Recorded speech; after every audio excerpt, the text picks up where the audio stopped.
XAI, how are you? Good. How are you doing? Good. What's new with you? Well, I just tried to have a little conversation in the Elon Musk community. It's got 4,800 now. It went up by 300 people, but I don't know how to use the Spaces tool yet. Okay. Do you want to start out as a co-host in this space and kind of get a feel for it? That'd be great if you would have me. Yeah. Do you have many people blocked? That's the only reason why I don't kind of put people as co-host. No, I don't think I have anyone blocked with this account. As the community, I blocked a couple because they were spamming. Okay. I sent you an invite to co-host, and you'll see what the controls look like, and maybe you can take people up and everything if you want.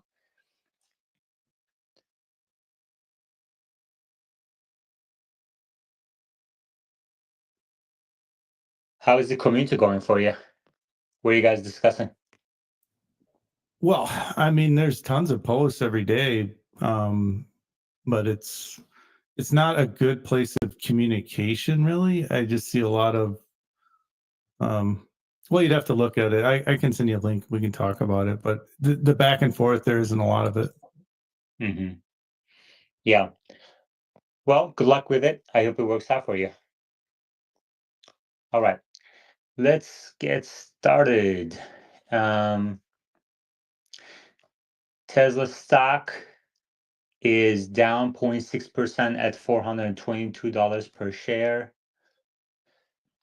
Dow Jones down 0.2, NASDAQ down 0.2, S&P 500 down 0.2, Russell 2000 down 0.8%. Man, people have been waiting for these small cap stocks to kind of take the mantle from Mag 7, but it just hasn't happened. It's just not happening. And Mag 7 continues to lead, as we saw yesterday. And Nvidia today is down 1.2%. It's close to all-time highs, but the stock has been pretty much flat in the last 10 months or so. Let's take a look at this real quick. Nvidia is $3.4 trillion company, P ratio of 54. And in the last, since the rise in Q2, the stock has been pretty much flat. Interesting. All right. I see ACDC there. XAI, what do you think is going to happen with, since you're following Tesla, and you actually following macro pretty closely too. What did you think of this morning's macroeconomic data? I did not read it. Okay. So in the next few days, the Fed will make a decision on the next action. The inflation data came in hotter than expected. So this is on top of CPI data yesterday, which came in hotter than expected. Now today, PPI data also came in hotter than expected. The year-over-year inflation appears to have stalled at around 3%. And I think the PCE, if we annualize recent months, is, paints a more rosier picture. Inflation seems to be tame if you look at recent months PCE and you analyze it. But on the other hand, especially super core inflation seems to be elevated still. ACDC, what do you think of this morning's macroeconomic data? Pretty hot. Yeah, I mean, this is Go kind of ahead. confirming the other couple, like you were talking about PCE, CPI, and PPI is kind of like a pre-indicator of, things to come. So it's not just a confirmation, but it's kind of shedding a little light of what we may see in the upcoming CPI numbers here. And I don't know, this exactly what we were talking about yesterday. What will the Fed do? Do they continue cutting rates? Or, hot take here, I know December is already priced in next week. What if they take it off the table? What does the market do? Yeah. So that's what I was thinking too. So right now, the probability of a pause in 6 days, they're meeting in 6 days. Actually, we're going to get the the decision in 6 days, but they're meeting in 5 days on Tuesday. The probability of a pause is only 2% priced in the market according to CME Fed Watch tool. Obviously, if they pause, that would be a huge deal. And they can't really, like the things like they can't talk right now. They're in a silent period. I think about a week or so before the meetings, they can't really make any comments to media. But what they've done in the past is leak some sort of a leaning into press, whether it's Wall Street Journal or CNBC or others. They kind of have a team of reporters. They leak it to one or two, or they have in the past. They leak it to one or two kind of reporters that they get to ask questions. These are among the people who get to ask questions at the press conference. And I think the probability of a pause is higher than 2%. But but it's obviously unlikely at this point. I mean, this is just way too late in the game for them to try to switch the rhetoric when 98% of the market is expecting a 25 base point cut. What do you think is the probability of a pause, ACDC? So, excuse me, I think it is very low, definitely. But I think some of these, the start in the interest rate reduction, the big 50 basis point that we got right away, I think a lot of this was political. And you can say whatever, while the Fed is apolitical. I don't buy that, especially this time. Anytime the Fed starts talking about and incorporating stuff like climate change, equity, these are straight talking points of the current party. Okay. So now they don't have to put in that, right? They try to prop up the market. They gave in some heavy cuts right in the beginning. Now they don't have to. So who knows? That's my thinking, that's why the probability is a little bit higher than what the market's thinking. Yeah, this aligns with what I'm talking about too. Excited, what do you think is the probability of a pause next week? I don't think there's any chance. So I just don't think there's any chance. I think there's one, they've committed to it, and that would make them look, incompetent to not go forward with the continued rate cuts. And I've changed my tone because now, we have a president in office who's not going to accommodate all of the new arrivals in our country. And so that may alleviate a lot of the upward pressure we've seen on the housing market. So when you say they've committed to it, what do you mean by that exactly? Well, just from my brief reading of what they have projected they're going to do a rate cut. I mean, that's what I got from it. You're talking about the economic projections tables that they release every other meeting? No, I guess I don't have like a press release to refer to, but my understanding was that cuts were still on the table. So I felt like that's what they were going to do. I mean, Powell is very adamant that, they don't make decisions before meetings.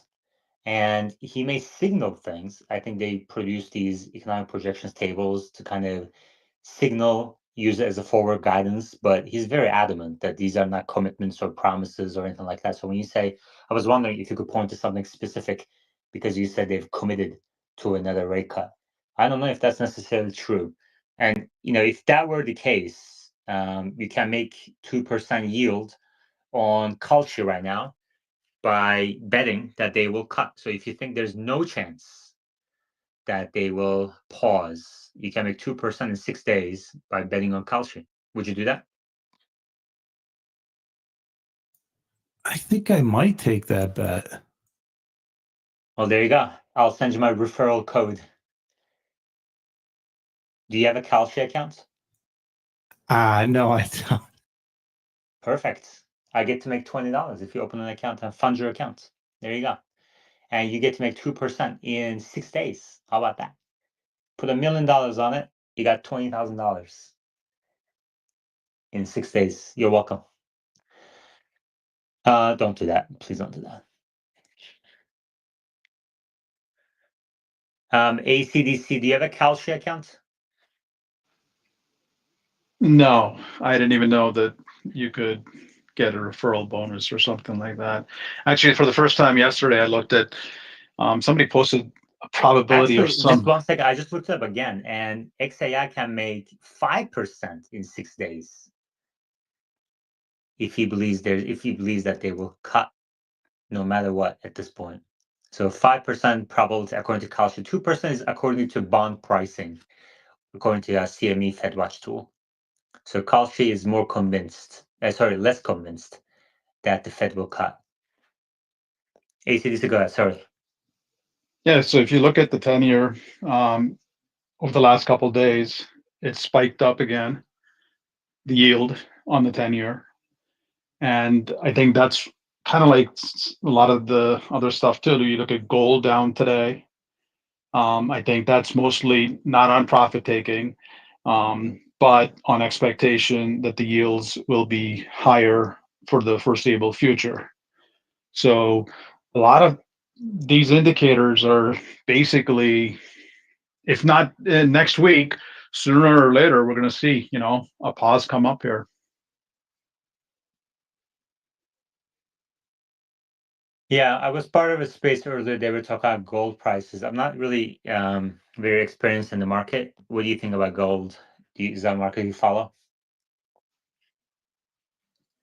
Yes, it's not only just the market that I follow, but that's probably been one of the largest investments that I've made over the last 2 years, personally myself and for my clients, and through ETFs, stocks, and actually hard gold.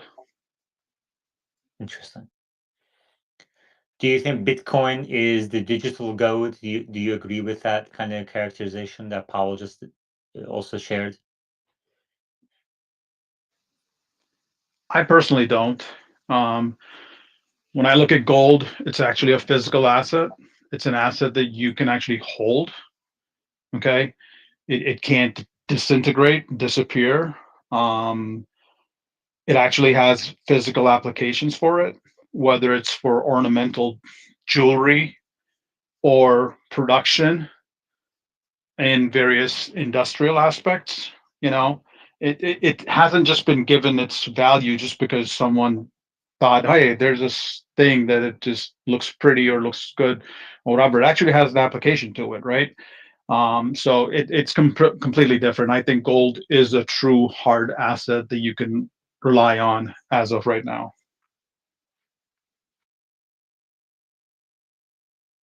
What percent of the demand in gold do you think is due to production use?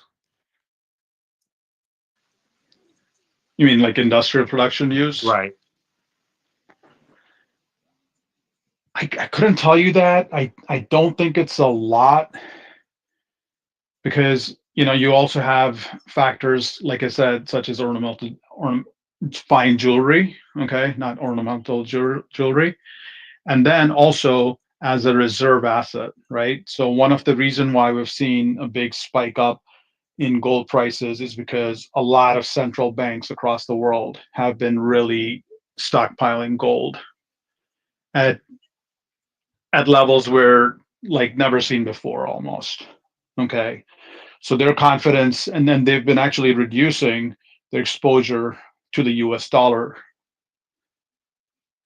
Right. So I think those things probably play a larger part in actual true application of it. But I understand what you're trying to get at. Like, if that industrial application is probably minimal, right, then is the same as a Bitcoin if it's just something that looks good on you when you wear it. Yeah, exactly. I think gold, silver, Bitcoin, a bunch of others are kind of just seen as a kind of proxy for inflation.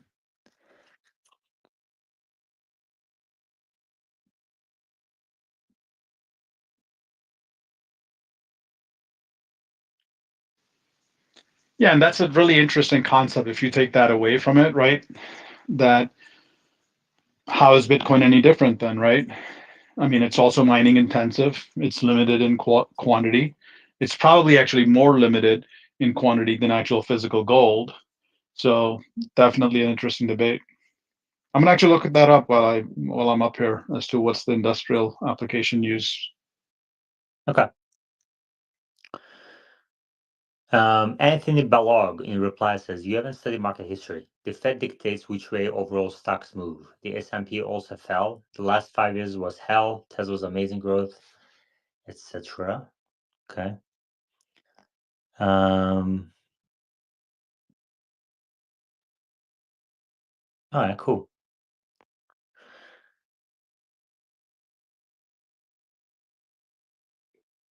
XAI, would you ever short a company? I have only accidentally shorted a company. It was 100 shares of Google, and it was by mistake, and I reversed it. I think it's valuable. I think it's a market mechanism that's needed, but I don't think it's for me. Yeah. Did you have a fat finger mistake? Well, I'm a little bit older than everyone. This was back in like E-Trade days. And when you committed to a trade on E-Trade, it didn't always update right away. So Yeah. I clicked the sell again, and it sold it again. And then it updated that I not only sold my 100 shares, but I shorted 100 shares. So then I just quickly reversed it. Right. Do you have an investment in Google now? The stock has been doing pretty well in recently since they announced the quantum computer. I have not invested in Google in 10 years. I haven't done anything with it. Wow. ACDC? Can you see my hand? Because Yeah. okay, all right, I couldn't see it. But just a couple things. I wanted to share my experience. I made the exact same mistake, except it wasn't a fat finger. This was like literally my first month as a broker in 1999, and I didn't know how to short a stock, and I got greedy. And I literally thought that you could just go on the system. So you learn everything as you're on training, but what they don't show you is that the actual system of trading and everything, right? And I thought you could literally just drop down a stock and just sell it. And I sold short, which is a naked short, because there was no long holding in the account of this very risky biotech. And literally within 15 minutes, I had my manager knock on my door, almost got fired for it, and I learned a hard lesson. Yeah. Well, thanks for sharing that story. All right. Which stock do you guys want to talk about? We can talk about Tesla. We can talk about Nvidia has been going down quite a bit, but it's actually recovered a little bit in the last 2 hours. But in the last month, the stock is down about 7-8%. And a lot of chip stocks have been kind of off their highs too. Let's see. In the last month, Nvidia down 78%, AMD down 9, Texas Instruments down 11, Intel down 15. Broadcom is up, but I think that's probably because of this week's move. Broadcom, Apple is working with Broadcom to develop a server-side chip, a training chip. I thought that was interesting news. ACDC? Yeah, so I'm not a big technical guy. The only indicator that I kind of incorporate in my buying and selling decision is the relative strength.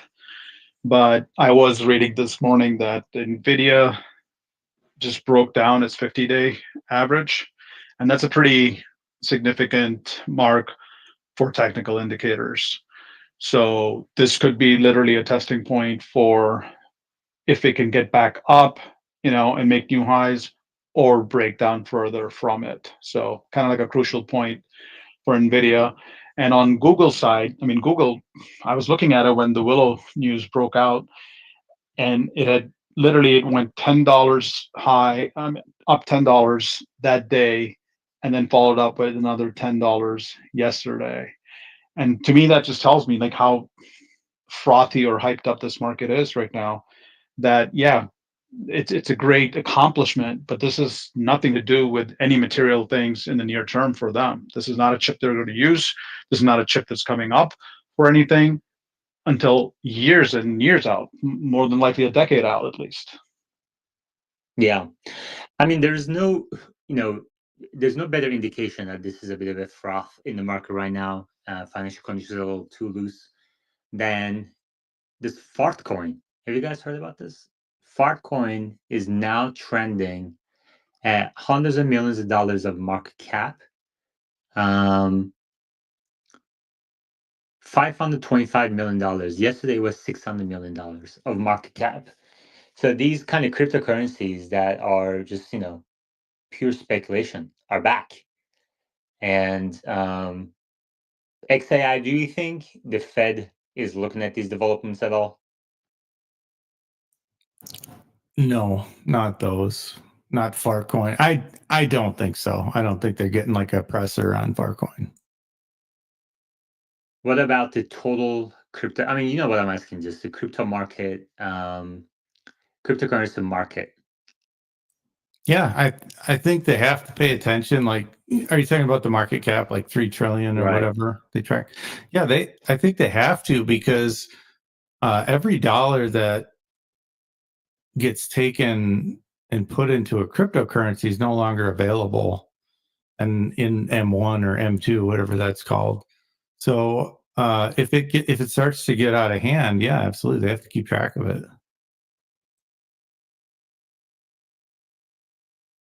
Okay, so it doesn't concern you that some of these meme coins are surging again, just like in 2021, 2022. Well, what concerns me is, for instance, like that Hawk coin or whatever, it blew up. Who is monitoring that? Like, What happened to it? they just, I don't know, went up a bunch, and the founders all sold their tokens. Hawk to a girl wanted to reward fans with a meme coin. Crypto insiders turned it into a one-day pump and dump. Last Wednesday, viral TikTok sensation Haley Welsh launched a crypto meme coin named for her infamous Hawk to a catchphrase, touting the token as a way to connect with her fans. What the fuck? The token briefly spiked, climbing to a nearly $500 million market cap soon after, to the surprise of no one other than the unlucky few who decided to buy a Hawk on public markets. The coin collapsed more than 95%. The upshot is retail investors got fleeced, while a group of insiders pocketed $3 million, according to blockchain analytics firm Bubble Maps. The episode. ACDC, go ahead. Yeah, so that's exactly what happened. This was a pump and dump, basically.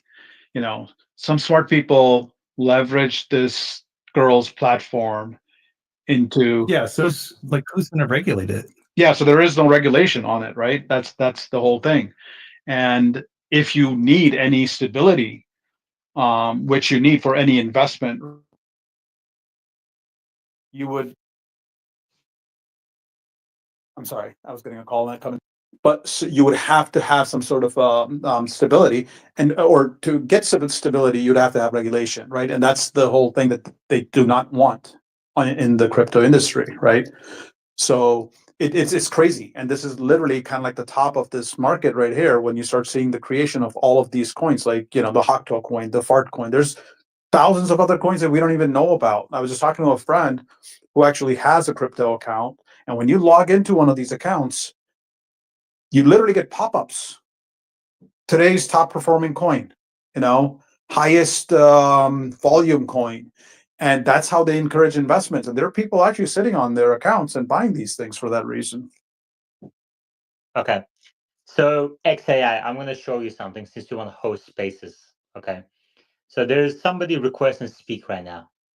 And this person, so one of the things that you can do to kind of gauge if this person is a troll or not is kind of look through their replies. Okay. to others, etc. And this person just kind of insulted me time and time again over the last 6 months or so in various ways, and now requests to speak in my space. So obviously, that person is just going to get banned instead of being allowed to speak. Because what's the point of me giving a mic to somebody who is just not respectful or genuine? So that's the kind of thing you got to kind of watch out for, while also paying attention to what ACDC said in the conversation.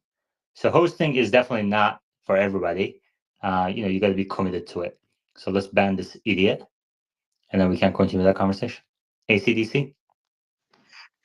Quick question on that. I've been meaning to ask you this. I've just started doing a space every Wednesday evening, and we've got it's a much smaller space. We get anywhere from 40, 50 to a couple hundred people, depending on the audience. What are you using? I've just been doing this on my phone. Do you use the web platform to see all the users? Because it can be kind of chaotic. I mean, you've managed a space with as many as 1,000 people or more. Yeah, what am I using? Just my phone, my iPhone. So you just scroll down through all the hundreds and hundreds of users, and that's what you were using this whole time to monitor it? Yeah. Yeah, I mean, I don't need to focus on who's in the space. I don't really care who's in the space. Everybody can join to listen. I only care about people requesting speak on the speaker board, etc. Right. Which at many times you get a lot of requests for people to speak, and then the speaker board can also, or the panel can get jammed up, so you got to move people down. At the same time, you're also getting messages And there's also sent to YouTube. you. Yep. Oh my God. Yeah. It's juggling. It's hosting a space is not easy. But it's all right. I mean, there's a priority list.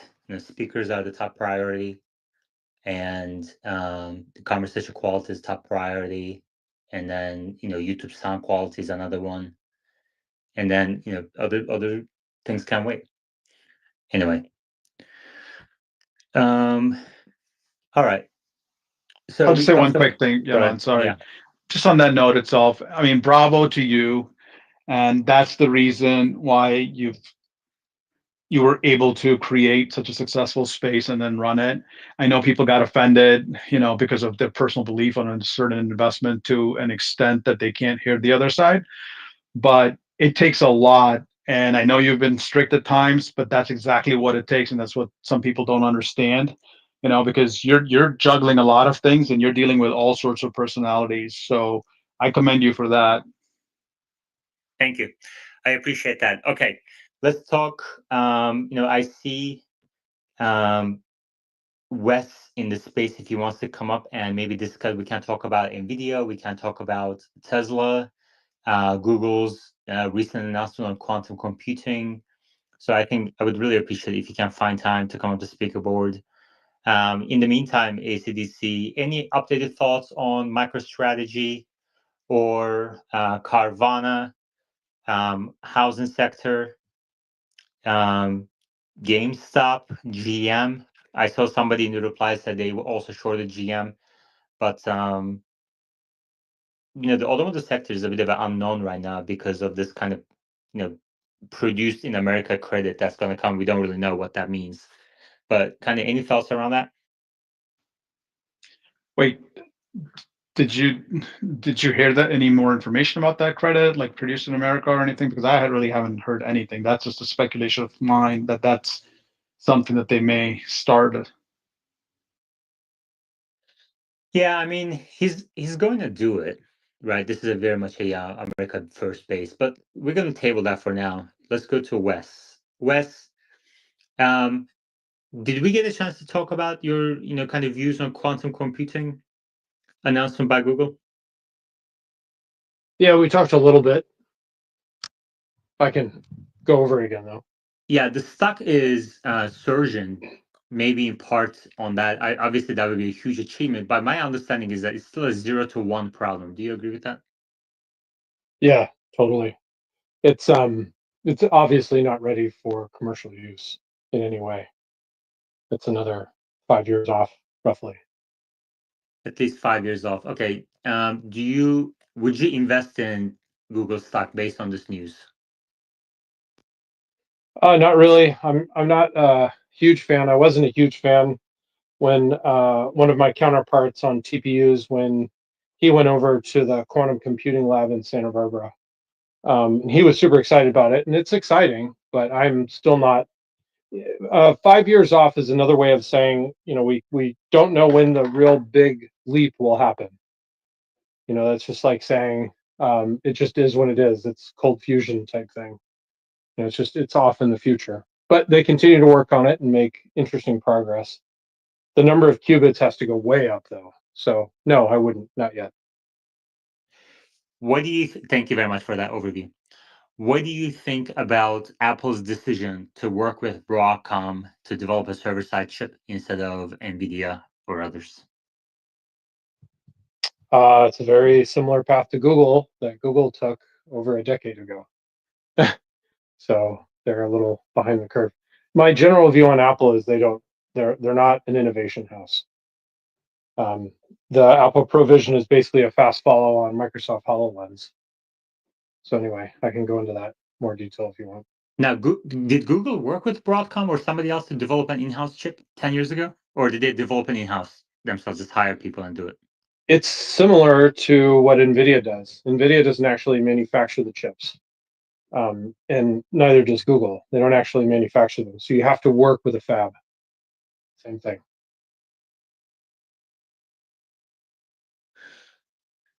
Sorry, I wasn't, okay. Okay, give me 1 second.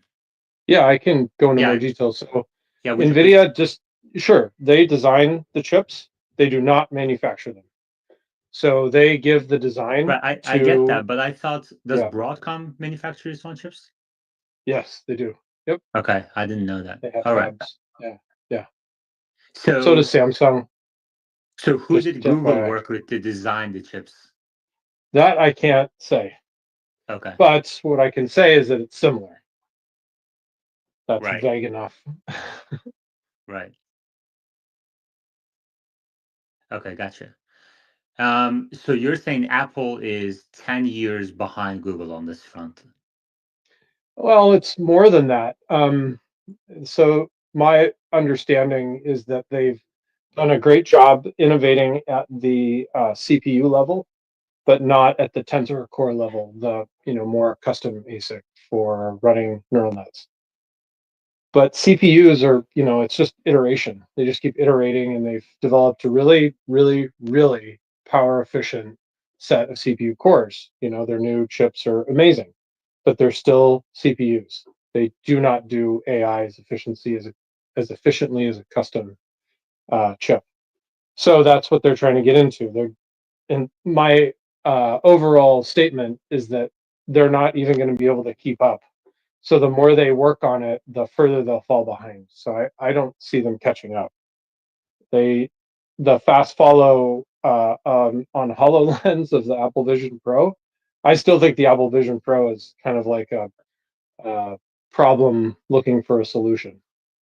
So it doesn't appear to be a real reputable product to me. But that's where I'm coming from. Okay.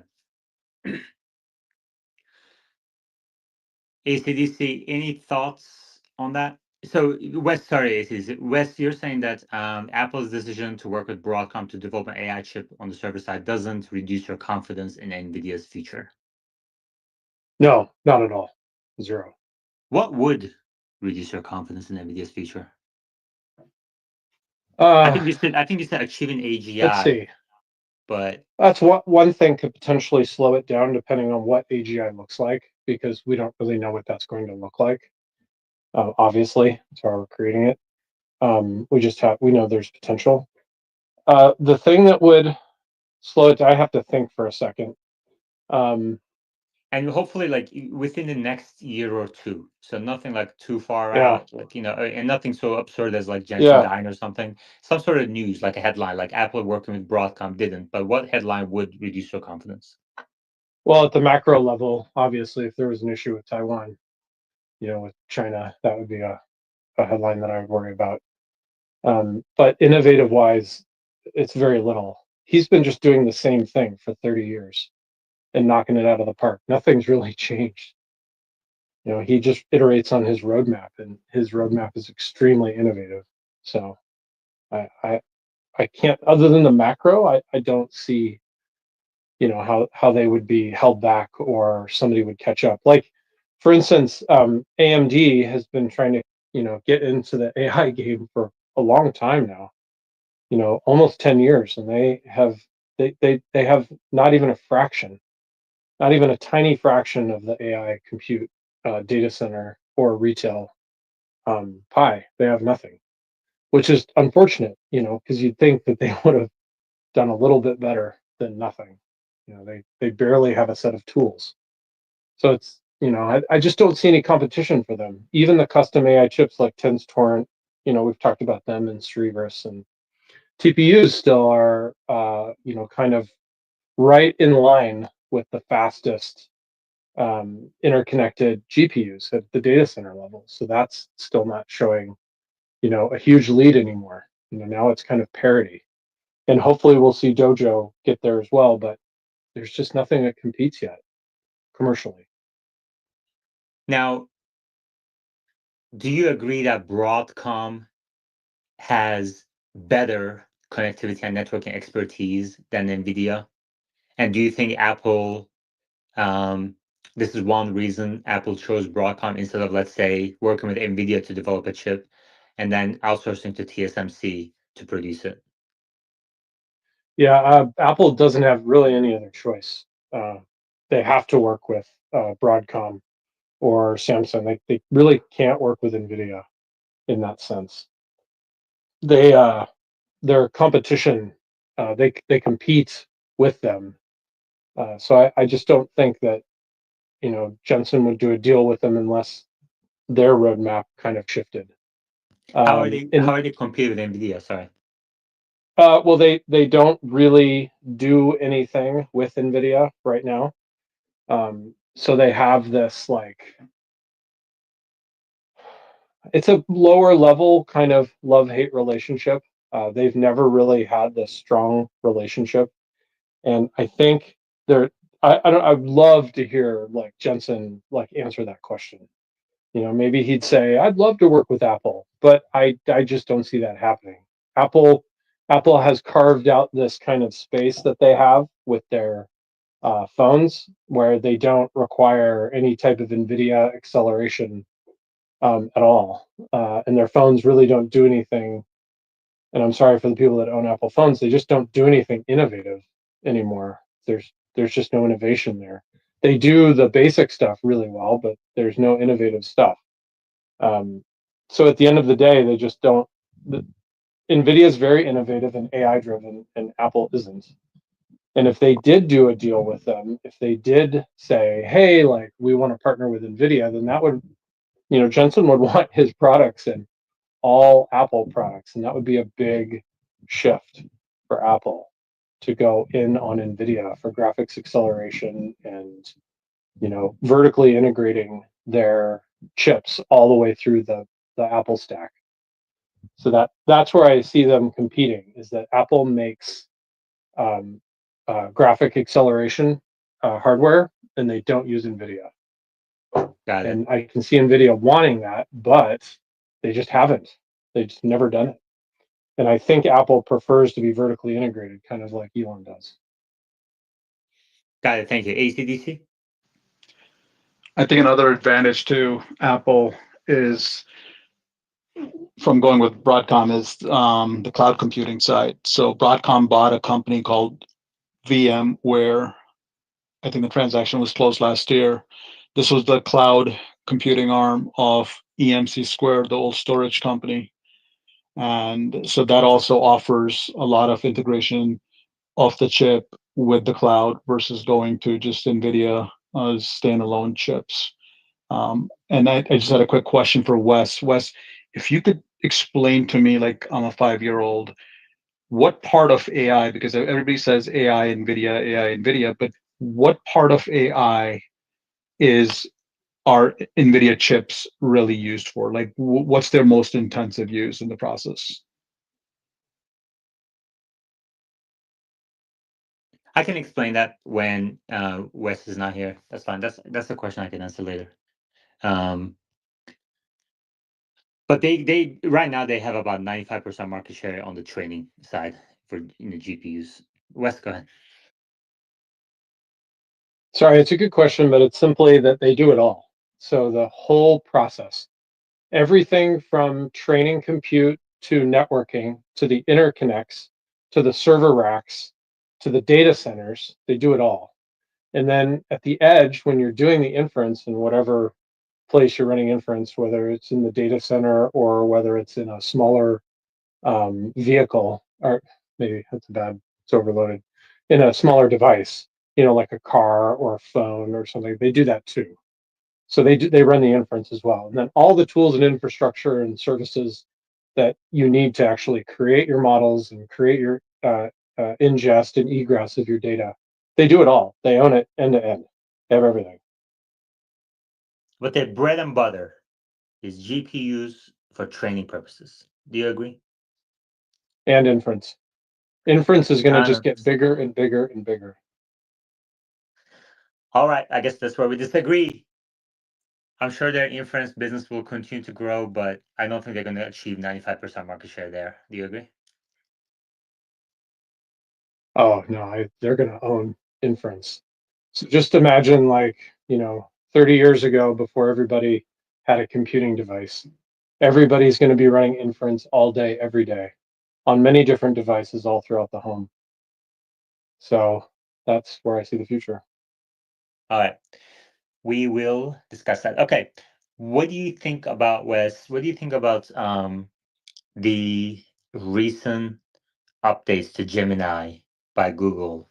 When I look at Kalshi, the betting markets, OpenAI's ChatGPT was seen as the leading candidate for best chatbot by year end. But after this release, it's now 50-50 between Gemini and ChatGPT. Have you tried it? What are your thoughts on it? I haven't tried 2.0 yet because that just came out recently. I was using the 1.5 conversation, and it's amazing. It's so much fun to have a conversation. The context window is super huge. So it's like, you can have a conversation with the chat over a period of, not just hours, but like weeks. Context window is huge. I think it's 2 million tokens. So, this memory is very substantial. So you can talk to it about anything that you want to. Obviously, it's not jailbroken. So like it won't answer every question, but a general conversation like you'd have with a friend, it totally does. So 2.0 extends that quite dramatically. And I that's all I've heard. I haven't seen anybody use it or test it. I haven't done that yet. I've been trying to rebuild my deck, so I haven't done that as much. Thank you. I just read a post that I think is pretty interesting. So Bindu Reddy says Anthropic is capturing the developer ecosystem. Gemini has the AI enthusiast mindshare. ChatGPT reigns over the AI dabblers. In the long run, the developer ecosystem always wins. Do you agree with that?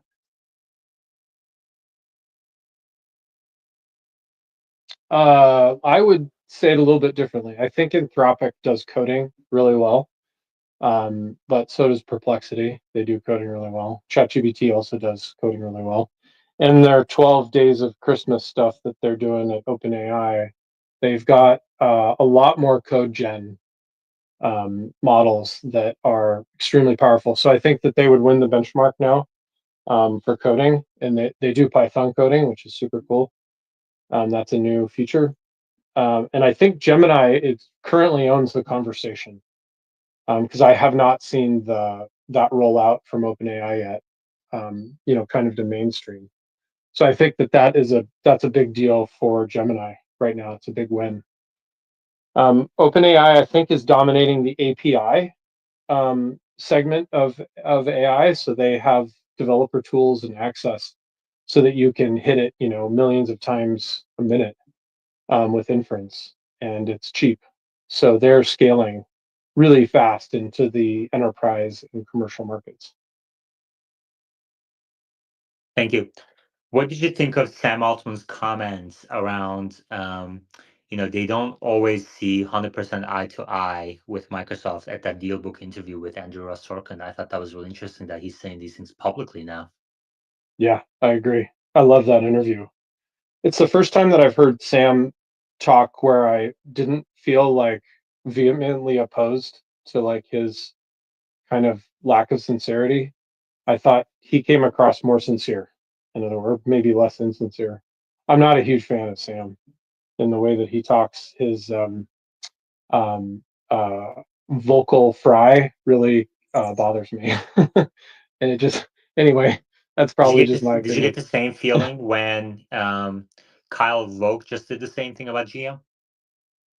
No, in fact, I was interested to see Kyle's words. I've heard third hand what he said, and I haven't seen He the actual posted like it. thread. Yeah, I know. I haven't seen the thread or the context of which he said that, and I don't. He said He's in not case affiliated with. he said in case it was not unclear before, it is clear now. GM are a bunch of dummies. Oh wow, that's pretty big. Is he currently employed? No, I no, can't he's remember. out of GM now. Okay, okay, yeah. So I worked with Cruise for several years while I was on TPUs.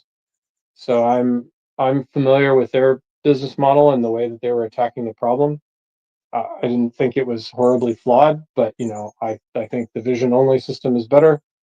The fact that GM is it's just laughable, like what they're doing. And I get the whole dummies comment, but we'll see what they actually do. It'll take at least 2 years for them to wrap anything into their vehicles, but I I just don't see any goodness coming out of that whatsoever. Yeah. Okay, back to Sam Altman. So, do you think when they get approval to become a for-profit company, do you think they're going to end their relationship with Microsoft?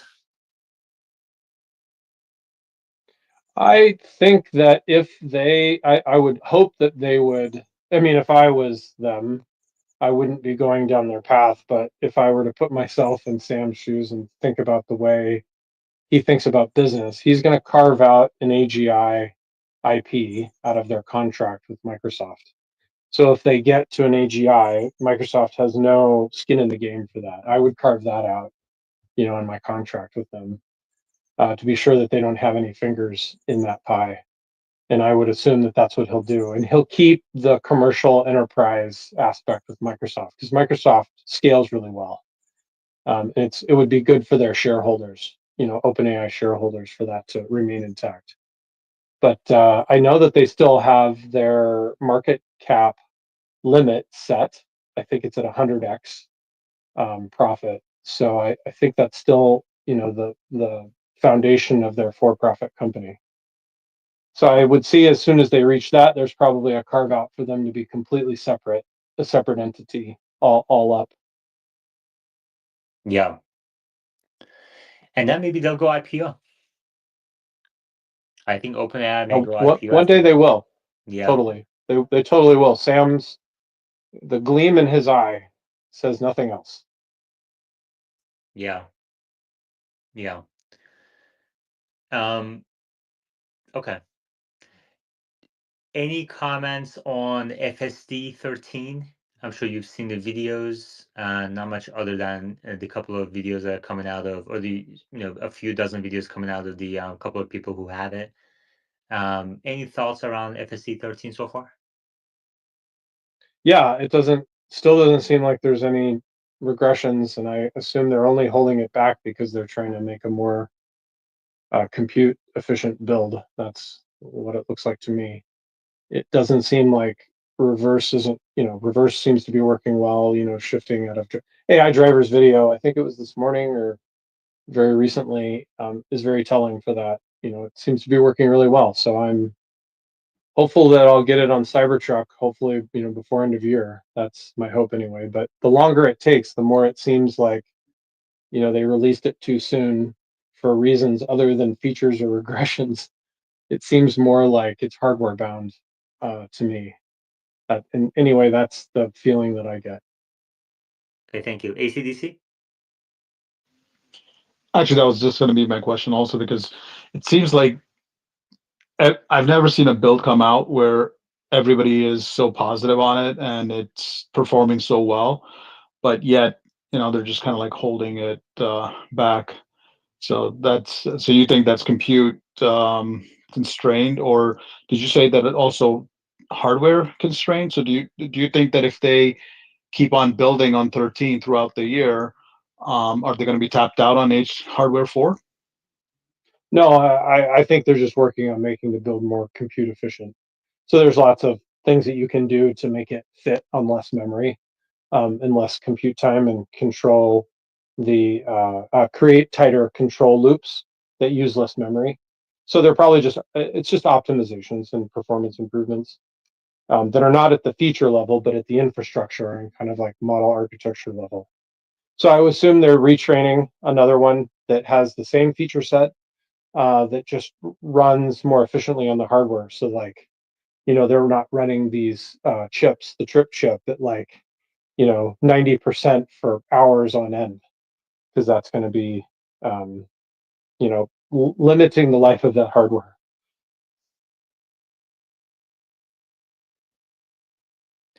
Thank you.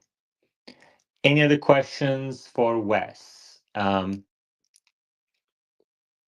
Wes, I saw from a FST beta tester, Dirty Tesla namely, he said FST on Cybertruck doesn't work as well at this point. Cybertruck has been on the roads now for more than a year. Do you think adopting FSD to new form factors is maybe more difficult than we assumed in the past? I think, yeah, it's a great question. I think the only real difficulty is that they have a different branch for Cybertruck due to the new steering code. And I think that that's what's causing the delay on Cybertruck, is that there's safety critical code tied to all the new steering code. And that just takes a while to get it so solid that you can merge it into the main branch. And so they're just off in a different branch, and that makes things more difficult. Now they have this, Christmas release, and that's obviously taking precedence at this point. So, might not see a Cybertruck release until, you know, I hate to think it could be February or March. But if they don't figure out and how to merge their branch structure, then these other vehicles are not going to see any love, like AI3 vehicles as well. Okay, thank you. ACDC, and I sent an invite to speak to Jose if he wants to come up. Well, it's just a quick question. So I'm on hardware 4 and I haven't got the holiday update yet. So my guess is that they're kind of holding on to it to bundle it up with V13 here. Do you have any take on like when they'll maybe roll it out to hardware 4?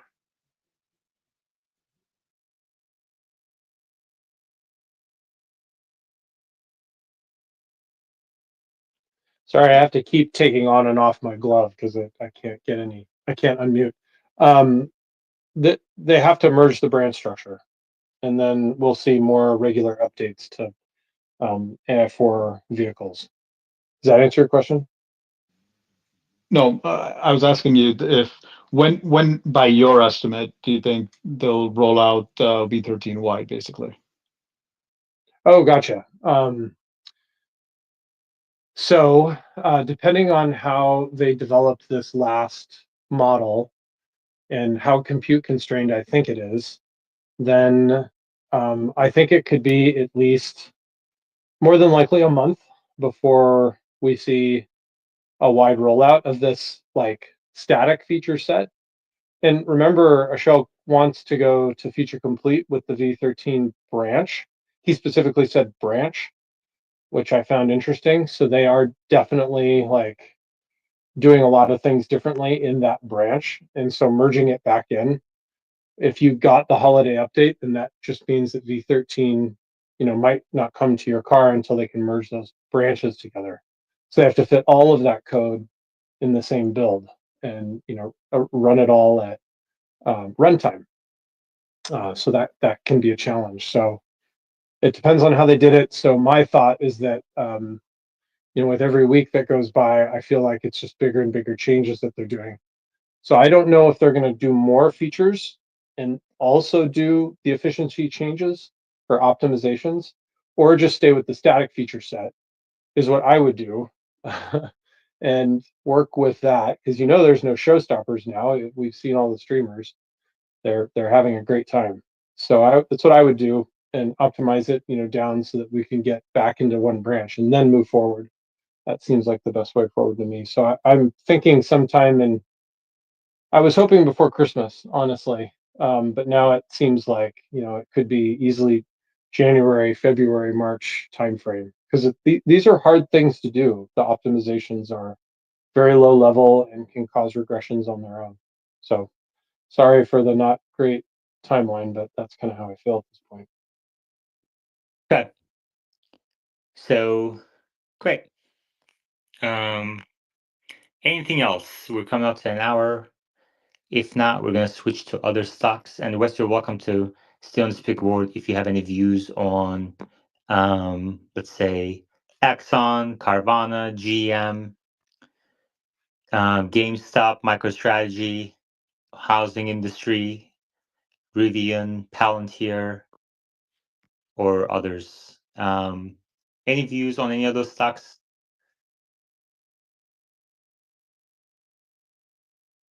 Yeah, I used to work at Axon, so I have views there, and a few of the others as well.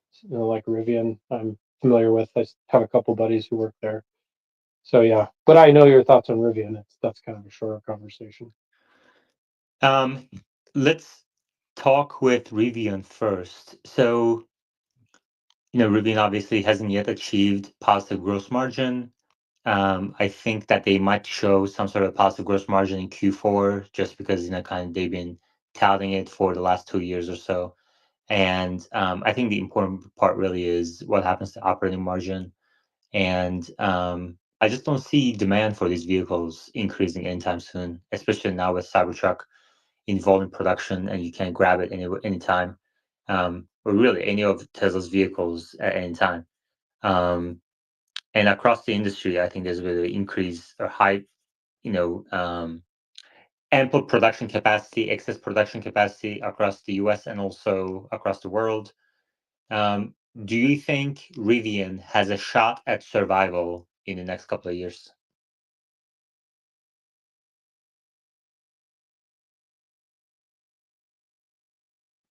Yeah, I do. I know that's not maybe a popular opinion, but their technology, I think, in the US is better than their competitors outside of Tesla.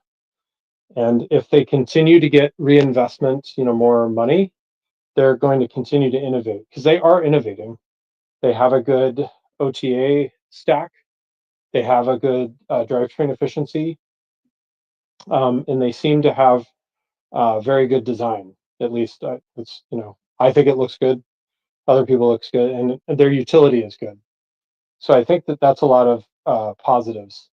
The cons, though, is that they still haven't figured out how to reduce their manufacturability. They haven't figured out how to, decrease their iteration speed. Cutting in ECOs really quickly, engineering change orders, and getting changes to their vehicles quickly. Like, that's a huge deal that they have to figure out.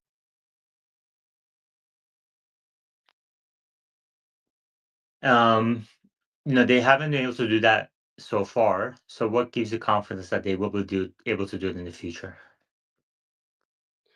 I think we've talked about this a little bit in the past, but their current vehicles are designed for a run rate of only like 100,000 a year. They're hard tools. And this next vehicle needs to be designed for 1 million. They need to 10x that, 1 million run rate a year. And then they can get their parts count down, and then they can get their manufacturability up and their throughput up. So this should hopefully drastically reduce their cost of goods, and their BOM, their bill of materials, so that when they manufacture a vehicle, they can do it for a lot less and have a much better chance at getting profit positive. So I think they'll be able to do that because the new vehicles, they should have hopefully learned a lot from those, and hopefully they're tearing down the newest Model Y because that's where you'll see that efficiency shine with those parts count. Hopefully they're doing large die casts. Hopefully they're doing similar part structures across their vehicle. So when they make changes, the engineers don't have to fight over like who gets what. So these are all like really important things that I think should be coming in the next vehicle, but I'll need to see the next vehicle in a Sandy teardown to know for sure. But right now, like when you look at the Lightning, it's a mess inside. But the Rivian looks nice. So that's like at the high level, like from an engineer's point, that's what I see. ACDC, what do you think is the probability that Rivian is around in 24 months? And then same question. Actually, let's start with Wes since he's been talking, and then ACDC. I think it's very, very high, like in the 90%. They'll be around in 2 years. So West says 90% probability that Rivian is still a going concern in 2 years. Hasn't yet filed for bankruptcy. ACDC, what do you think? I think 2 years is a shorter time frame that they can survive. Like Wes said, with the new introduction of the new lineup, they're also getting like my state Illinois is throwing a lot of money at them, so they'll continue to. I think they'll be able to survive past 2 years or so.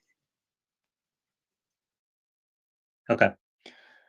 Well, I mean, I increased my short position on Rivian today. I think the overall car market is struggling, continue to struggle due to high interest rates.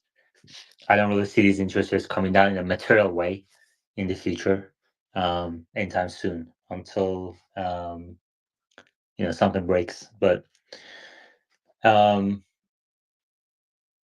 companies will have to go bankrupt. I think this includes Nissan.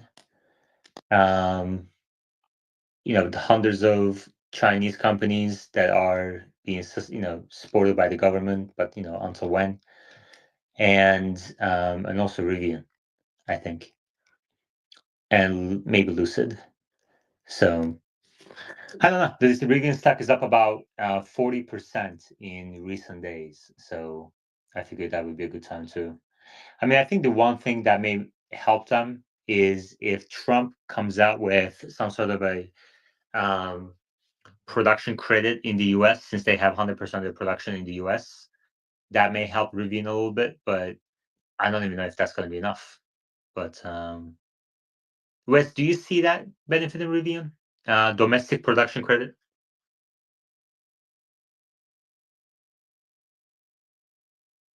No, I think it's too big of a credit for hybrid makers. So I think it'll actually benefit electric car makers if it goes away. So I'm in Elon's camp on that. Too big of a credit to say what you said? Sorry. Sorry, for hybrid makers because it benefits. You still get the credit if you have a tiny battery in your hybrid. Gotcha. Thank you. ACDC? I was just going to say that actually, if they take away, what could benefit them is that if they take away the $7,500 credit and there is no other credit, then it kind of brings up the prices of the Model Ys to their R2s. So that actually could be a benefit to them too. ACDC, what do you think is the probability that Rivian is? So you say you're pretty certain that 2 years is a short enough period that they can survive. I don't know. All right, let's talk Axon. Wes mentioned that he had a couple of friends who worked there, and the stock has surged in recent years. Exxon stock from the beginning of 2023 is now up 640%. So that's a 7 times increase, $49 billion market cap, no earnings on a GAAP basis. In Q3, they produced net income of 67 million, Q2, 41 million, Q1, 133 million, and December 2023, 57.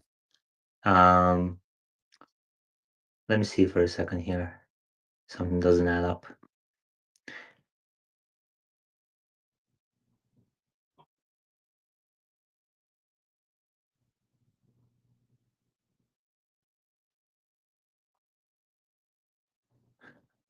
Wes, can you talk about Exxon operationally?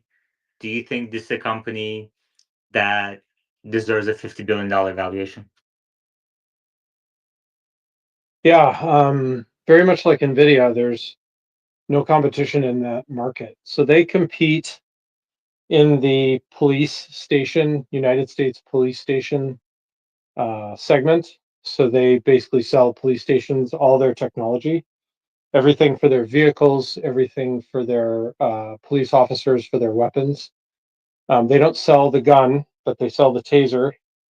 They sell an electronic holster that can detect when the gun is unholstered and it starts the body camera. And they own patents for all this technology that kind of limits anybody else to enter that market. They won a huge, many-year legal battle with another country, or sorry, another company, and basically decimated that company when they won that battle. And I was there when that happened. And it's pretty obvious to me that they're going to dominate for the long term. So I don't see anybody else entering that space. It's a very difficult space to enter because you have to build relationships with all of these police stations. And, there's hundreds of them at all different levels of government. It's not just, the normal police. It's like all the way up through the federal government. So they sell all this technology. And then they have a good AI team. That's the team that I helped start when I was there. So that I still feel like they've got a crazy innovative lead. They don't have to innovate as much because they're the only player in the game, and I haven't seen like as much as fast as I would have hoped. But they pretty much own the market. So I remember back then the TAM for police stations, their annual spend was somewhere in the realm of like 100 to 200 billion dollars.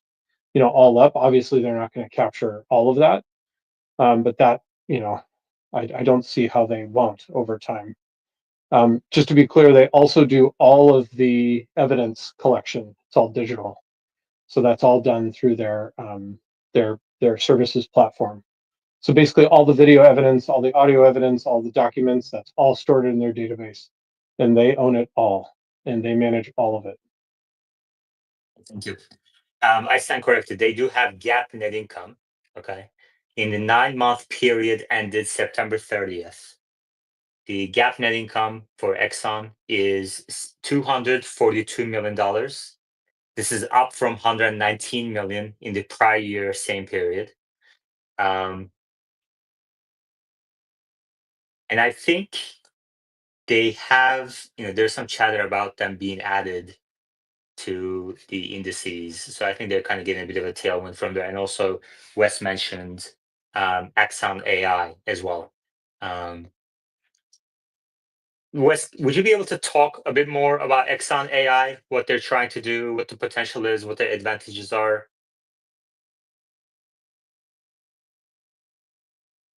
Yeah, sure. So think of it very simply is that they have all of the data of police officers' body worn camera and police officers' cameras in their vehicles. They have all of that. They also have a huge play into the document data that they have. So they have all the police reports. So their AI is able to essentially do all the things that you would do with like other kinds of data. Like they can, help write police reports, which is a huge win for police stations. You wouldn't believe how much time they spend on those freaking things. So that's a big thing. They do ALPR, automatic license plate recognition and reading. So that's a huge deal. They can basically, see every license plate as police cars drive around or from static cameras. And so they own all that tech and all the services behind it. They own all of the databases that track everybody's like criminal history. So they own and manage that. So you can imagine the kinds of things that they can do with that level of integration. So their AI team is just getting bigger. and stronger. So they have more and more features added to their fleet. So, for instance, the camera can detect gunshots in video, and so like easily editable video, can pull out all the words out of it, write these police reports, put the right timestamps in, and create something. And all of the cameras that are at a given scene can all be augmented together, so that you can kind of see this holistic view of what happened at a crime scene. And it does all of this through AI. So it's pretty substantial. Okay, thank you. ACDC, any views on Exxon or what Wes just presented? Sorry, I don't. I was actually trying to find the stock that you're talking about. So could you share the symbol with me? Yeah. AXON.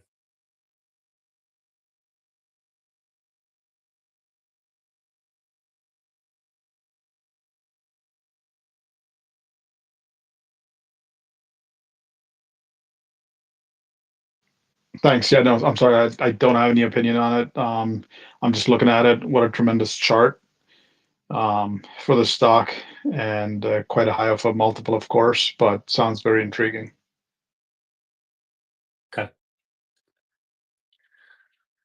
All right.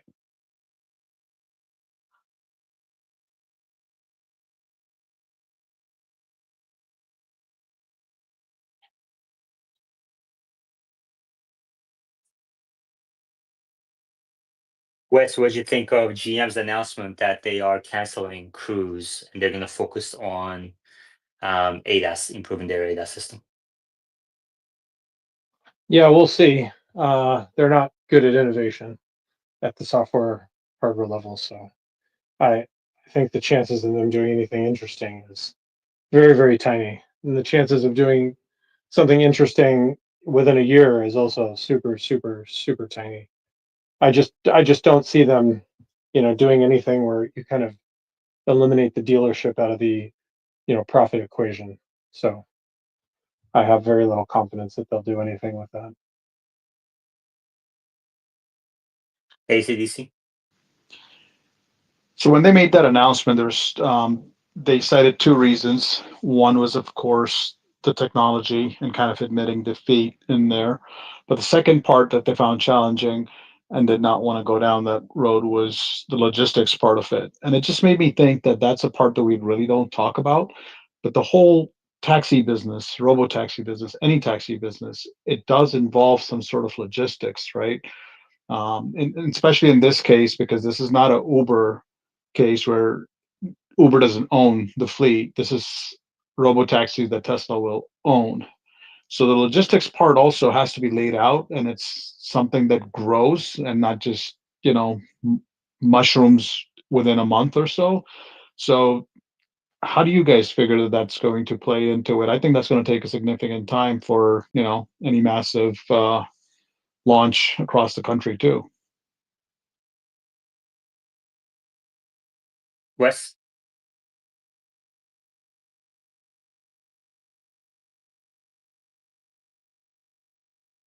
Sorry, my glove was not cooperating. Um, it just doesn't seem like I don't know what to expect, like, for them to deliver anything. I mean, does anybody else have an opinion on what they could deliver? Like, I'm struggling to think of anything. So, for instance, their Super Cruise technology is all heuristics based. I think there's very, very little, if any, neural net type of activity there. It's probably at most it's probably convolutional nets, which is not necessarily state of the art at all. So I don't even know what they use in compute in these vehicles. If it's I don't think it's a Mobileye chip, but I'm not sure what they're running in their vehicles, what hardware is in there. But Cruise is going to be something very different if they want to integrate that tech. So this would be years to integrate this. I don't see them in that to the cost to outfit a vehicle with Cruise sensors and compute is extraordinary.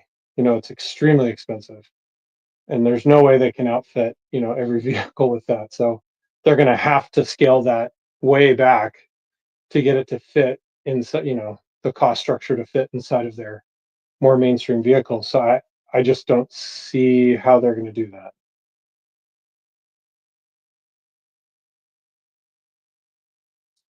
So I also have a short on GM. And initially to this announcement, the stock market reacted positively because I think with these GM affords, any sort of cost savings is a positive as far as Wall Street is concerned. But then the stock pulled back a little bit. GM stock is up about 100% in the last year. And I don't really see, actually, it's come down quite a bit since I shorted it. So now it's about 60, 70% up. Wes, it's an attractive stock for a value investor. An average value investor is trading at about 5 times PE ratio. It pays a dividend. They have stock buybacks. But I don't see how this company thrives in the future. That's why I'm short. I don't think it deserves any sort of 100% increase in 1 year period. What do you think about the future GM? I think they're going to continue to make their low end cars and try to make kind of like this baseline profit on those like they have in the past. They'll continue to try to make these higher end vehicles in very small run rates and try to make a little bit of profit on those. But I think those are loss leaders just to get people to, kind of in the showrooms to buy the cheaper car. So anyway, I don't see them innovating like they haven't innovated over the last 10 years. I don't see the innovation. I see them just kind of like very slowly adopting technology for EVs, in a way that it just doesn't seem compelling to me, but obviously is compelling enough to get people to buy them. I don't see them on the roads hardly at all in Seattle anymore. The kind of mainstream GM vehicle, electric vehicles, but the low cost vehicles, the non EVs, or the hybrids, I still see those, and largely I think that's due to the rebate that they get. So I feel like I just don't see why anybody would buy one of those if they did a value trade off. But obviously people are. So I just think they'll continue that course, and at some point they'll run out of money, and investors will walk away. And I see that happening, quarter over quarter at this point. As their vehicles start to lose value in the used marketplace over other Yeah, vehicles in the used marketplace. yeah. I mean, I have a overall negative view on the economy. I think we're heading into a recession, and I think the recession is starting very soon. So I'm looking for companies that have surged a lot in recent periods that are not really justified by fundamentals, really near-term fundamentals. And so GM is one of those companies. ACDC, any views on GM, long or short? Yeah, no, I agree with you. That I think if you look at GM and Ford, they're very similar models. They're very similarly priced, trading at low single-digit multiples. The only real difference is Ford offers a 5+% dividend, and GM's offering less than a 1% dividend. And that's GM does stock buybacks. Ford doesn't. exactly that was Right. my point. That all they've done, and the reason why the divergence of the stock performance is because they just used that money and bought their own stock back. So there's no real organic growth within the company. Most of this GM cars top the market they supply, the highest market day supplies of cars, new cars on the lot consistently, right? And some of their newcomers, with Jeep are a total flop. So yeah, it's only a matter of time that this is going to start showing up even more. Okay, thank you.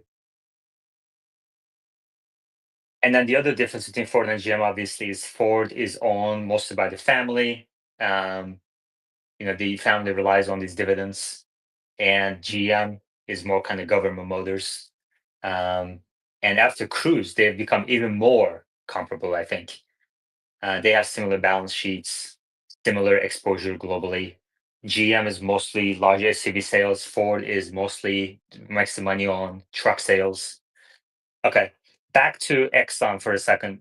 Wes, Exxon AI sounds very exciting, but the company makes about a couple $100 million of net income with a $50 billion valuation for a 200 PE ratio. Obviously, my guess is that, I guess it's not obvious, but my understanding is that there's a bit of an AI component to this valuation, but it's not reflected yet in the bottom line. When do you think Exxon AI will be material to Exxon's bottom line? Is this next couple of years or 5-10 years out? I would think that they would be there shortly. So when I left 2018, 2019, they were well on their way to having AI become a fairly large, more than a fraction contributor to their overall profit. But the taser weapon was obviously their meat and potatoes. That's the company used to just be called Taser. That was kind of their singular product. But these other, really interesting kind of AI leading products in that space had the potential to have quite a bit of margin. And they have no competition, so they can, create kind of a pricing structure that really benefits their bottom line. While I haven't really kept up with them, over the past couple of years, they seem to have continued to develop, AI products that seem very relevant to police stations. So I just assume they're buying them. I don't work with them anymore. I don't have any contact there, but it still seems, like a good product mix. I would think that they would develop something. Maybe the flip side of this is that they don't need to innovate because they have no competition. So I don't know what they're like materially focused on is trying to create more value for their shareholders. So I would assume in the next 2 to 5 years, I don't really think there's anything technology wise holding them back from delivering. It's just R&D spend. So there you go. Okay. Well, I initiated a small short position on Exxon this morning, and it's kind of in general, I'm short basically AI hype. I think AI will be a very material development for the world in the coming decades, but in the shorter term, I think there's a bit of a hype price into these stocks. And so it's a small position, and that's kind of what I do when I have I start a small position and then do most of the research, and while keep an eye on the stock price and how it trades and everything too. So right now it's a $50 billion market cap company with minimal earnings, some AI components. Wes mentioned some patents I'm going to look into, and then maybe we can have a deeper discussion on Exxon on future episodes. All right. Any other questions for Wes? Please request to speak. Otherwise, I'm going to chat with ACDC for a little bit. ACDC, any updated thoughts on, let's see, GME, housing market, Rivian, Carvana, or Palantir? Any sort of updated thoughts?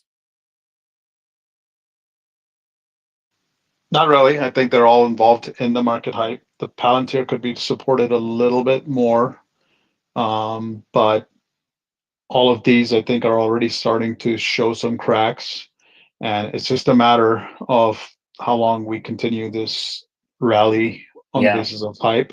And usually, what I've also seen is when a market rallies into the end of the year so strongly, you see big sellouts at the beginning of the year also.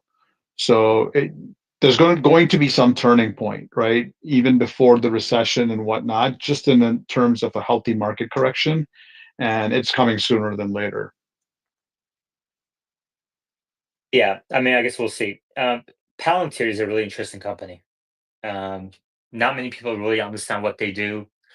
Extremely high PE ratio, but very dominant market position, and the market is kind of new that they're creating. So, really interesting company. Obviously, benefits from AI trends. and obviously benefits from Trump's election as well. So, but I did actually have as an investment banker, I had a client in government contracting, and this wasn't any sort of a software business, but the problem that he was having that government can be a limited market, like the TAM can be limited, and he was trying to expand outside of DC to other markets, and he didn't have the same success outside of DC. So I know Palantir is trying to do the same with commercial, expanding to commercial outside the government, but I don't know how that would work in the software side. But these are the kind of questions. It's a small position, interesting company. I guess we'll see what happens. All right. Well, I think we passed the 1 hour period, so hour and a half. I want to keep this to an hour. So, any other questions, comments for Wes or ACDC? Please request to speak. If you don't get a request in the next few seconds, then we call the day.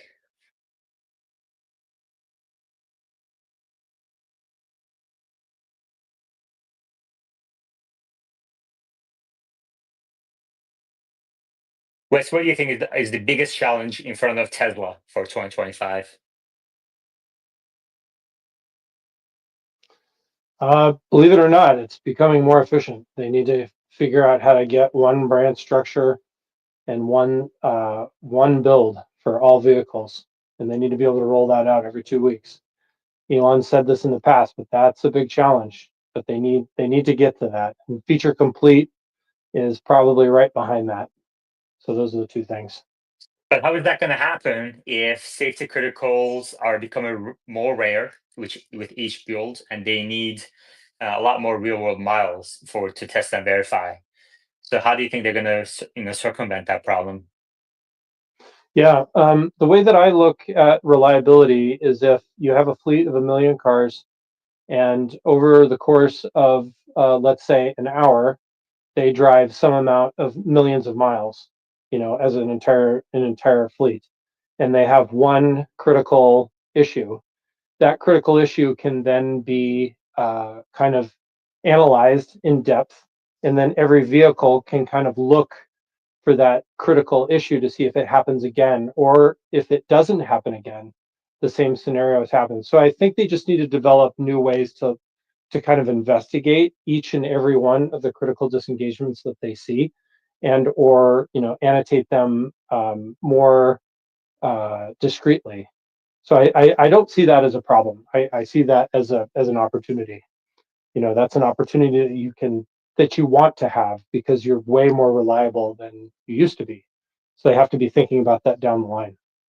So anyway, that's how I see that.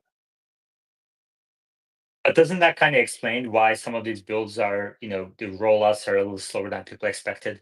Because they have to have these things, let's say V13 on, like for example, a lot of people expected V13 to go wide in Q3, which didn't happen, because that was the guidance by TSLA.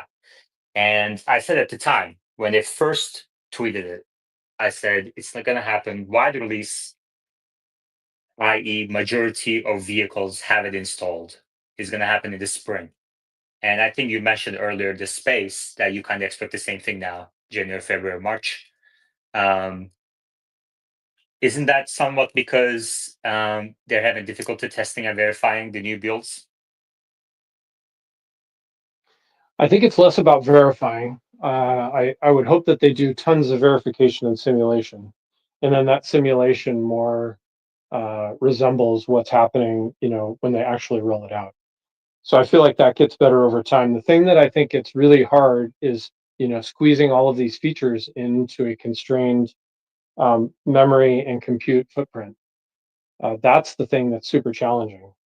And they have to continue to get tighter and tighter on their control loops.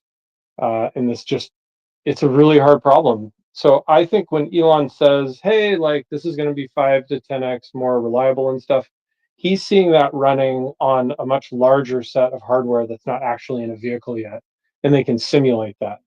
And then they have to take that model and just keep making it more and more efficient to run on the hardware, in the car. Because like Waymo has the benefit of running on way more compute in memory per vehicle than Tesla does, because Tesla mass produces them. Do we know how much more? I can't talk about that in detail, but they have a considerable amount. Like there's people, it's public. There's people have, taken pictures of the compute cluster, that's in the vehicles. And you can, any data center engineer can tell you like what those things are that are running in there. All right, I'll find so a it's data a much- center engineer that has not worked at Google before. Yeah, there you go. I'll find those pictures. Actually, I can probably just submit those pictures to ChatGPT or some AI and see what it says. Yeah, and realize that hasn't happened for a while. So I'm sure they're iterating, but that cost will come down. I think the thing is that they're seeing this feature set running on a larger set of compute and memory, and then they've got to squeeze it into the vehicle, and that's what takes the time. Yeah. AC/DC and that wave. Wes, do you think the time that they're taking to squeeze this into the current models, that's going to be a continued constraint for future builds within V13?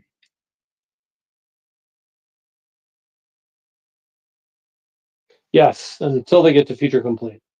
Once they get to feature complete, that will be a huge, huge, huge day, because that means you can fit every single feature on the compute and memory, and it only gets better from there, right? Just like with all other LLMs and AI models, that's the worst one you'll ever see, because the next one that they release is going to be better and more efficient. So feature complete is the huge milestone. So I'm, not necessarily holding my breath, but I'm really, really wanting to see that running on AI4, in a good way, and that'll be a big day. Thank you, Wave. It's awesome to have Wes. A question for you, Wes, on the Cybertruck, since you're a super user. Do you have the order for a range extender, and do you have any estimates of when it might be available? And if the plus and the 455 plus means they can get to 500 miles? I do not have an order for one. The range on mine is good enough, even with towing. I have a level 2 charger at home, so it's not a problem. And supercharging is fantastic, so not an issue for me. I think the reason that it's delayed and we won't see it for quite a while is they have to get to the dry cathode and anode first, and then they'll put that in the range extender. So I would expect to see it by end of year next year. Awesome, thank you. Okay, great.